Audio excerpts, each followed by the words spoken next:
அனைத்து நண்பர்களுக்கும் வணக்கம். இந்த துயிலும் இல்லங்களை அரசியல் ரீதியாக ஆதிக்கத்துக்கு இருந்து ஏன் நாங்கள் வெளியில் எடுக்கிறோம் என்று விரும்புகிறோம் என்று சொன்னால், உண்மையிலேயே நாங்கள் ஒரு உயர்ந்த தலைவனை கீழே உன்னதமான இலட்சியத்துக்காக எல்லாத்தையுமே வெறுத்து போராட்டவர்கள் தான் எங்களோட போராளிகள் மாவீரர்கள்.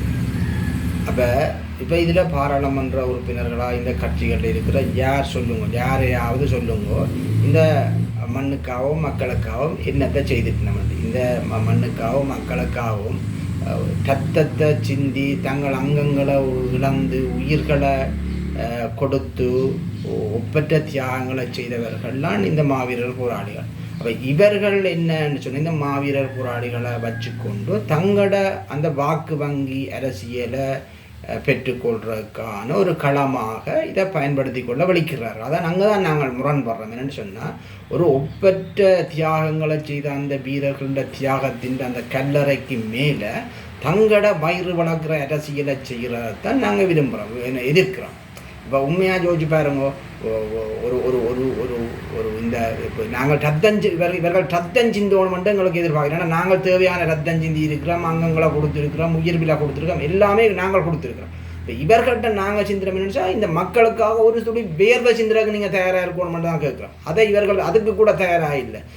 அப்போ அதை செய்யாமல் இருந்து கொண்டு தங்களுடைய அந்த சுயநலவாத அரசியலுக்காக இந்த மாவீரர் துயிலும் இல்லங்களையும் மாவீரர்களுடைய நினைவு விடயங்களையும் தாங்கள் நாசுக்காக கையாண்டு தங்களோட வயிறு வளர்க்குற அரசியலை மட்டும் கருத்தில் கொண்டு அரசியலை நடத்துகிறத நாங்கள் வெறுக்கிறோம். உங்களுக்கு இப்போ தெரிஞ்சிருக்கும். இரண்டா இந்த மாவீரர்களை கூட ரெண்டாக பிரிக்கிற ஒரு விஷயம் உண்டு வருது. எப்படி என்று சொன்னால், இப்போ என்னுடைய கட்சி என்று சொன்னால், என்னுடைய கட்சிக்கு ஆதரவான மாவீரர் பெற்றோர்களை தான் நான் செய்கிற நிகழ்வுகளில் முன்னுரிமைப்படுத்துகிறது. அப்போ அங்கே சிலவுகளை இன்னொரு கட்சிக்காகவோ அல்ல கட்சியில் செயற்பாட்டாளராகவோ அல்லது பொது கட்சி வேண்ட கட்சிக்கு ஆதரவில்லாமலோ சிலவுகளை இன்னொரு அர்ப்பணிப்பு தியாகங்கள் நிறைந்த ஒரு மாவீரட்ட பெற்றோரோ அல்ல ஒரு மாவீரட்ட குடும்பமோ அல்ல ஒரு போராளியோ இருந்தால் அதை கண்டும் காணாமல் விட்டு இவர்கள் அந்த இன்னொரு மாவீரர் தங்களோட கட்சி ஆதரவாளர்கள் என்ற முறையில் மாவீரர்களைத்தான் தாங்கள் செய்கிற நிகழ்வுகளில் முன்னுரிமைப்படுத்துகிற பக்கங்களையும் நாங்கள் பார்க்குறோம். அப்போ இப்படி நாங்கள் ஒரு உன்னதமான இலட்சியத்துக்காக ஒரு தலைவனைக்குள்ள ஒற்ற சொல்லில் நின்று தியாகங்களை செய்த எங்களோட போராளிகளையும் மாவீரர்களையும் இந்த கட்சிகள் தங்களோட வாக்கு வங்கிக்காக 2-3 பிரித்து அதை சின்னாபின்னப்படுத்துறதை எப்படி ஒரு உணர்வுள்ள போராளியாக ஏற்றுக்கொள்ள முடியும் என்று நீங்கள் நினைக்கிறீங்க? அப்போ இந்த விஷயத்தை தான் நாங்கள் எதிர்க்கிறோம். அப்போ இதைத்தான் நாங்கள் இப்போ நீண்ட காலம் இதை பார்த்து வர்றோம். என்னென்னு சொன்னால், இந்த கட்சிகளுக்கு இல்லை, ஒரு தென்னம்பிள்ளைக்கு 100 ரூபாய்க்கு வாங்குகிற தென்னம்பிள்ளைக்கு 260 ரூபா போட்டு கணக்கு முடிக்கணுமா?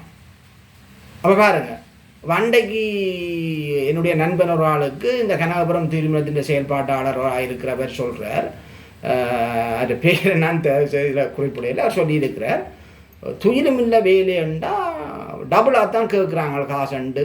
ஆனால் உண்மையிலே அப்படி கேட்க மாட்டான். துயிலும் இல்லை செயல்பா இதுக்கு வர்றான், அவன் ஒரு ஒன்றில் காசை கேட்பான் அல்லது ஒரு நியாயமான ரேட்டை கேட்பான்னு ஒழிய அதை டபுளாத்தான் ட்ரிபிளாத்தான்னு ஒரு நாளும் கேட்க மாட்டான். ஆனால் இவன் கணக்குலேயே அப்படி தான் போடணும். 10 ரூபாய்க்கு முடிகிற வேலைக்கு 20 ரூபா போட்டு கணக்கு போட்டு கட்சிக்கு காசு எடுக்கிற இல்லை தங்களோட சுயநலவாத செயற்பாடுகளுக்கு காசை எடுக்கிறதுக்கான களமாக இதை பயன்படுத்தி கொள்றதால தான்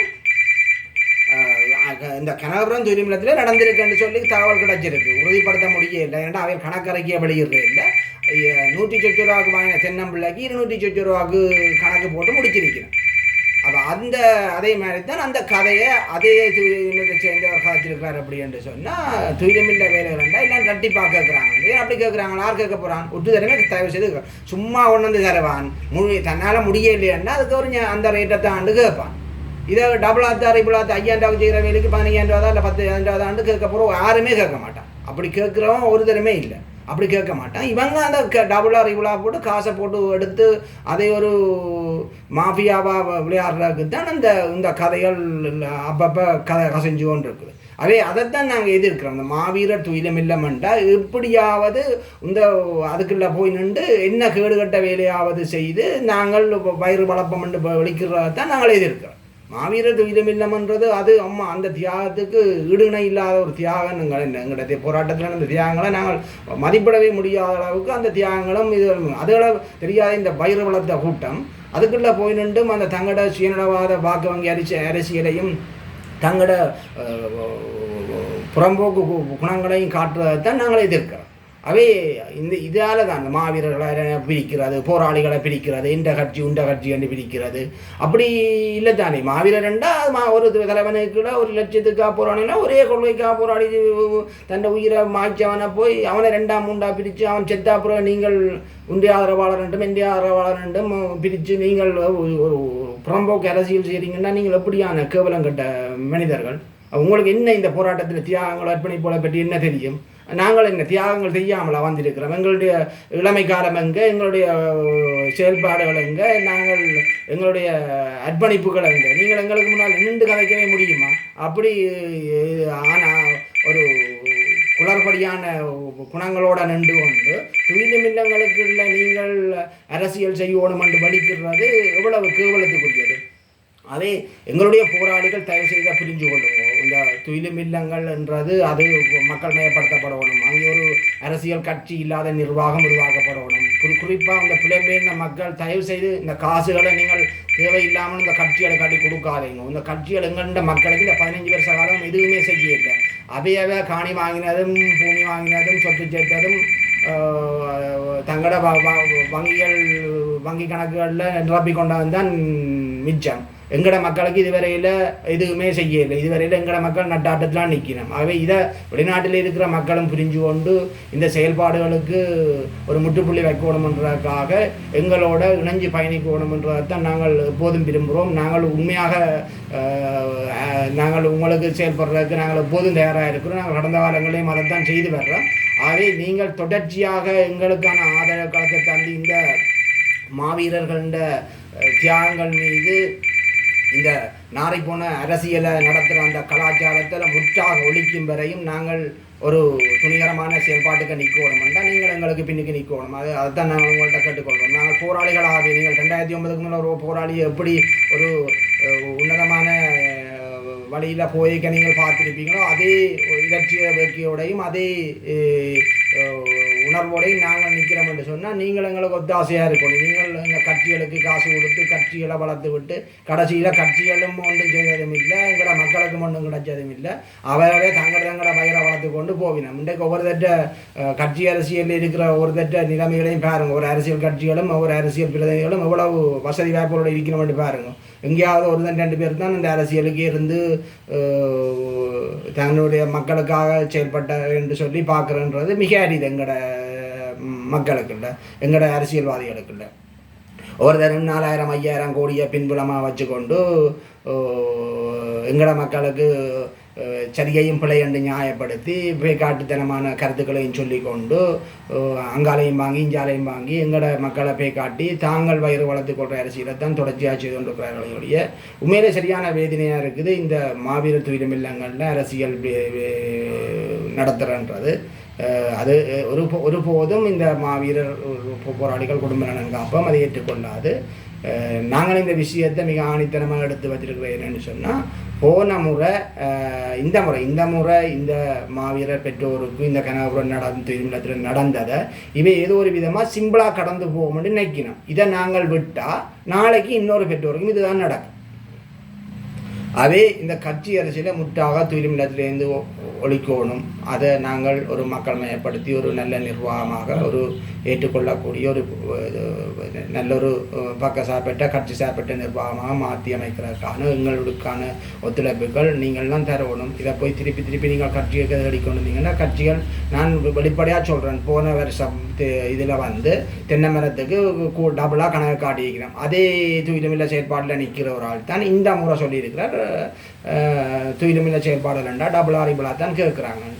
என்னை பொறுத்தவரையில் அப்படி யாரும் கேட்க மாட்டேன். நம்ம துயிலுமில்லத்துக்குண்டா 500 தாரதை 400 தான் 200 தான் நான் கொண்டு வந்து செய்கிறேன்னு குறைச்சி செய்வானே ஒழிய ஒரு காலமும் கூட்டி செய்ய மாட்டேன். ஏனெண்டா ஒவ்வொரு வீட்டிலையும் மாவீரர்கள தியாகங்களும் அர்ப்பணிப்புகளும் ஒவ்வொரு வீட்டுக்கு இருந்து அப்போ அதிலிருந்து நாங்கள் ஒன்றும் எங்களுடைய மக்கள் விலத்தி போகல. அதை வடிவாக தெளிவாக புரிஞ்சு கொள்ளணும். எங்களை பொறுத்தவரையில் மாவீரர் பெற்றோர்கள் இந்த விதத்திலும் பாதிக்கப்பட்டுறக்கூடாது, போராளிகள் பாதிக்கப்பட்டுறக்கூடாது. இந்த சுயநலவாத அரசியல்வாதிகள்கிட்ட இருந்து தயவுசெய்து இந்த விடயத்தை நாங்கள் முன்னெடுத்து செல்றதுக்கு எங்களுக்கான ஆதரவு களத்தினை மிக ஒத்தாசையாக தந்து உதவுமாறு மிக தாழ்மையுடன் எங்களுடைய மக்களிடமும் குறிப்பாக புலம்பெயர் சமூகத்திலையும் நாங்கள் கேட்டுக்கொள்கின்றோம். குறிப்பாக இன்னும் விழிப்பாக நான் சொல்கிறேன், இந்த போராளிகள் தெளிவாக புரிஞ்சு கொள்ளணும். நீங்களும் கட்சி அரசியலுக்கு நின்று கொண்டு அவர்களை வளர்த்து விடுற விடயங்களோடு நீங்கள் நிற்காமல் நீங்கள் ஒரு தெளிவு பெற்றவர்களாக அதிலேருந்து வெளியில் வரணும். உங்களுக்கு அரசியலில் ஈடுபட விரும்பினால் நாங்கள் ஏற்கனவே பதவி போட்டுவிட்டோம். நாங்கள் அதுக்கான சந்தர்ப்பத்தை நிச்சயமாக உங்களுக்கு ஏற்படுத்தி தருவோம். நாங்கள் எல்லாம் ஒன்றா நின்றமெண்டா அடம்பன் கொடியும் திரண்டால் எடுக்கின்ற மாதிரி நிச்சயமாக நாங்கள் செய்யலாம். எங்களுடைய மக்களுக்கான ஒரு அரசியல் ரீதியான செயல்பாடுகளை கூட நாங்கள் இந்த பித்தலாட்டத்தின அரசியல்வாதிகளோடு நின்று நாங்களும் பைத்தியாராமல் நாங்கள் நல்ல முறையில் எங்களோட மக்களுக்கான அரசியலை நேர்மையாக செய்யலாம். எங்கள்கிட்ட நேர்மை இருக்குது. எங்களோட தலைவர் அப்படித்தான் நடத்தி விட்டவர். அந்த நேர்மையும் உண்மையும் நாங்கள் மக்களுக்கு பயன்படுத்துவதற்கான ஒரு சந்தர்ப்ப களமாக நிச்சயமாக நாங்கள் இதனை பயன்படுத்தி கொள்ளலாம். எங்களுக்கு 60 பிரிவுகள் எல்லாம் தேவையில்லை. நாங்கள் எத்தனை பிரிவுகளாக இருந்தாலும் ஒன்றாக ஒரு கருத்தொருமைப்பாட்டோடு செயல்படலாம். வெளிப்படைத்தன்மையோடு நாங்கள் கதைச்சு பேசி வட்டிவாக செயல்படலாம். நீங்கள் எல்லோரும் இந்த விடயங்களில் கருத்து கொள்ளுங்கள்.